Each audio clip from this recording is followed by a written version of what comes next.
A maioria das pessoas que você conhece já está morta por dentro. Elas só ainda não perceberam. Acordam, trabalham, comem, dormem e chamam isso de vida. Mas isso é só sobrevivência disfarçada de rotina. Sêneca dizia: a maioria dos homens vive mal e morre pior ainda. E se eu te disser que talvez você também esteja vivendo assim? Fica até o fim, porque talvez esse vídeo seja o tapa que você precisava para despertar. A maioria só sobrevive, poucos realmente vivem. Sêneca escreveu isso há 2000 anos, mas, se você olhar ao redor, parece que ele estava descrevendo o mundo de hoje. Gente andando pelas ruas como zumbis modernos. Acorda, trabalha, come qualquer coisa, dorme e repete. Como se a vida fosse uma esteira infinita de compromissos, boletos e distrações. A verdade, a maioria das pessoas não vive, elas apenas funcionam, como uma máquina com bateria fraca, indo do ponto A ao ponto B, sem nunca se perguntar o porquê. Sêneca dizia: não é que temos pouco tempo, é que desperdiçamos muito. E ele estava certo. A vida em si é curta, mas o que torna ela ainda menor é como você decide usá-la. Quer um exemplo? Pensa no Gohan, de Dragon Ball Z. Um personagem com um potencial absurdo, um poder dormindo dentro dele, mas que passa boa parte da saga se limitando, se escondendo, se adaptando ao que os outros esperam dele. Só quando tudo desaba, quando o mundo está à beira do fim, é que ele acorda. Mas até lá, quantos dias ele apenas sobreviveu, sem viver? Agora pense em você. Quantas segundas-feiras você começou no modo automático? Quantos domingos você passou com aquela ansiedade no peito, já temendo o dia seguinte? É como o Neo em Matrix, antes da pílula vermelha. Ele sentia que algo estava errado, mas não sabia o quê.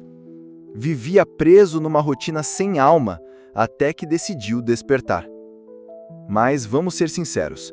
Quantas pessoas você conhece que estão dispostas a sair da caverna de Platão? A maioria prefere as sombras na parede, a ilusão confortável ao invés da verdade crua. E aqui entra o problema.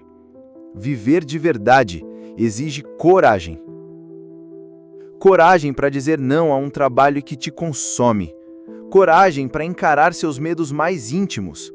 Coragem para ficar sozinho, para mudar de cidade, para largar o que é seguro e ir atrás do que faz sentido. Só que isso é raro. A maioria prefere sobreviver. E não estou falando de pobreza ou falta de oportunidades, estou falando de mentalidade. Tem gente rica que sobrevive, presa no luxo, mas morta por dentro. E tem gente simples que vive, com propósito, com paixão, com presença. Sêneca dizia que a liberdade verdadeira não está em ter muito, mas em precisar de pouco. Mas o mundo moderno te empurra o oposto. Te enchem de propagandas dizendo o que você precisa ter: o celular novo, o corpo perfeito, o estilo de vida do influenciador. E você compra tudo isso achando que está vivendo, mas no fundo só está se anestesiando. Você se torna como o personagem do Clube da Luta, comprando coisas que não precisa, com dinheiro que não tem, para impressionar gente que não se importa. Você sobrevive em um mundo que fabrica distrações. E quanto mais distraído você está, mais longe da sua vida você se encontra. Pensa comigo. Quando foi a última vez que você ficou presente? Sem celular, sem notificações, sem aquela voz na cabeça dizendo: você está atrasado. Quando foi a última vez que você respirou fundo e sentiu que estava realmente ali, no agora? A maioria nunca fez isso. Nunca parou para olhar o céu, nunca refletiu sobre a própria morte, nunca se perguntou: e se hoje fosse meu último dia? Porque essa é a pergunta que separa quem vive de quem só sobrevive. E aí, se hoje fosse seu último dia, você estaria satisfeito com o que viveu? Ou passaria os últimos minutos se arrependendo das oportunidades que deixou passar? quantos sonhos você engavetou? Quantos eu te amo ficaram presos na garganta? Quantos lugares você quis conhecer, mas desistiu porque não era o momento? Sabe o que Sêneca responderia? Você age como se fosse viver para sempre.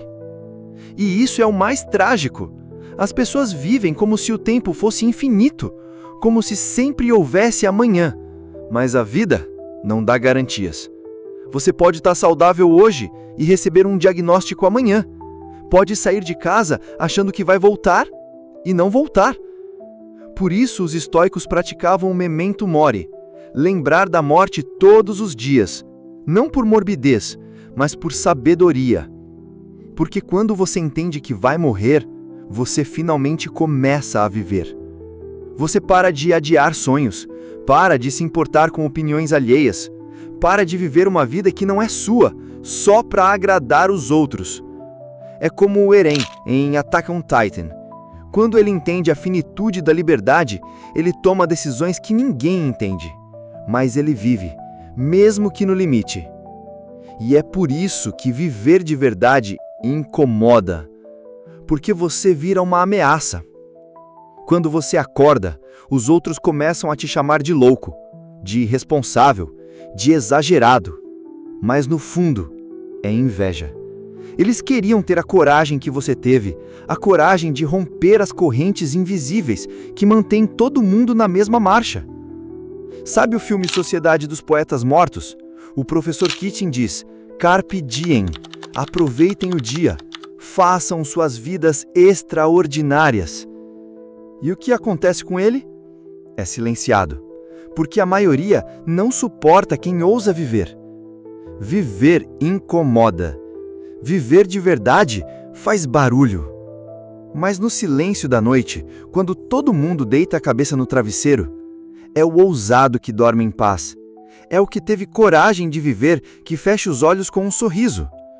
E os outros? Só sobrevivem. Até o próximo dia. Até a próxima segunda-feira. Até o próximo feriado. Torcendo para que a vida passe logo. E ela vai passar. Então, a pergunta que fica é: você vai continuar só existindo ou vai escolher viver? Porque viver mesmo é diferente. Viver é dizer eu te amo com verdade. É sentir o vento e sorrir por estar vivo. É dançar, mesmo sem saber dançar. É sair da rotina, enfrentar o medo, fazer aquilo que faz seu coração bater mais forte. E não precisa ser grandioso. Às vezes, viver está em tomar um café com alguém que você ama, em ter uma conversa honesta consigo mesmo, em dizer basta para tudo que te adoece. A maioria só sobrevive porque viver exige alma. E tem gente que enterrou a própria alma faz tempo. Mas você ainda pode escolher. Você pode acordar. Como o personagem principal de Your Name, que corre contra o tempo para mudar o destino. Ou como Kenshin Himura, que carrega o peso do passado, mas ainda assim luta por uma vida de paz. Porque viver é isso. É escolher todos os dias. É cair e levantar. É errar e continuar. É ser imperfeito, mas presente. Então, se você chegou até aqui, talvez já tenha sentido o chamado. Talvez lá no fundo você já esteja cansado de sobreviver. A boa notícia? Você não precisa esperar uma tragédia para mudar. Você só precisa decidir. A vida está aí. Não no final de semana, não nas férias, não depois que tudo estiver perfeito. A vida acontece agora. E se você não começar a vivê-la hoje, quando vai ser? Se isso fez sentido para você, deixa o like, se inscreve no canal e ativa o sininho para não perder os próximos vídeos. A gente se vê no próximo, ou melhor, a gente vive no próximo. Até a próxima!